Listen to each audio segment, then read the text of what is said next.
Police হত্যার বিচারে বাংলার মাটিতে করতে হবে। পুলিশ বাহিনীরাও এদেশের সন্তান, পুলিশ বাহিনীরা দূরে থেকে আসে নাই, বাংলার মানুষের সেবা করার মানুষ তারা। তারা যে কোনো বাংলাদেশের প্রেসিডেন্টকে প্রোটোকল দেওয়ার মতো প্রশাসন তারা।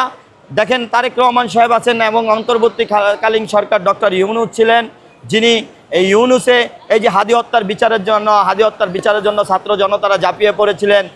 পুলিশের ব্যারিকেড ভেঙে যখন তারা ইউনূসের বাসভবনের দিকে চলে যাচ্ছিলেন, তখন কিন্তু পুলিশ দৃঢ় ভূমিকা রেখেছে ইউনূসকে বাঁচানোর জন্য বা ইউনূসের বাসভবনে ঢোকা জন্য। ওইখানে কিন্তু গোলাগুলি হয়েছিল, ওইখানেও গোলাগুলি হয়েছিল।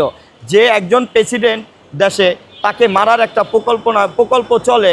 আমরা দেখেছি 21শে গ্রেনেড হামলা, 15ই আগস্ট জাতীয় শোক দিবস, বাংলাদেশের বঙ্গবন্ধুর পুরা ফ্যামিলিটাকে নিঃস্ব করে দেওয়া, তারপর শেখ হাসিনাকে মারার প্ল্যানগুলো আগে থেকেই চলে আসছে। আগস্ট মাস আসলেই তার 1 মাস আগে থেকেই তারা প্ল্যান করে যে শেখ হাসিনাকে কীভাবে মারা যায় বা সে বঙ্গবন্ধুর ফ্যামিলিকে কীভাবে ধ্বংস করা যায়, এরকম প্ল্যান কিন্তু তাদের দীর্ঘদিন থেকে চালিয়ে যাচ্ছে। দেখেন এই 24 আন্দোলনে ছাত্র জনতাদের মাঠে নামিয়ে প্রধান উপদেষ্টা ডক্টর ইউনূস উনি বাংলাদেশে 600 কোটি টাকার ঋণ ছিল। উনি যখন বাংলাদেশ থেকে হাজিরা দিতে এসেছিলেন, তখন হাজিরা দিতে এসে এই ছাত্র জনতাকে অর্থ আয়তন দিয়ে মাঠে নামিয়েছেন। তো উনি যেদিনই চলে যায়, তার পরের দিন এই কোটা সমস্ত আন্দোলন নিয়ে ছাত্ররা মাঠে নেমে এই আন্দোলন জোরালো করে, আন্দোলনে সংগ্রাম করে।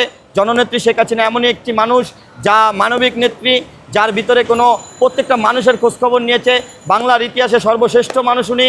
এই জন্য আমরা বাংলাদেশ আওয়ামী লীগের পক্ষ থেকে ওনাকে আবার যদি যুদ্ধ করতে হয় যুদ্ধ করব, মরতে হলে মরব, সংগ্রাম করতে হলে করব, তবু ওনাকে এই দেশের সম্মান ফিরিয়ে দেব।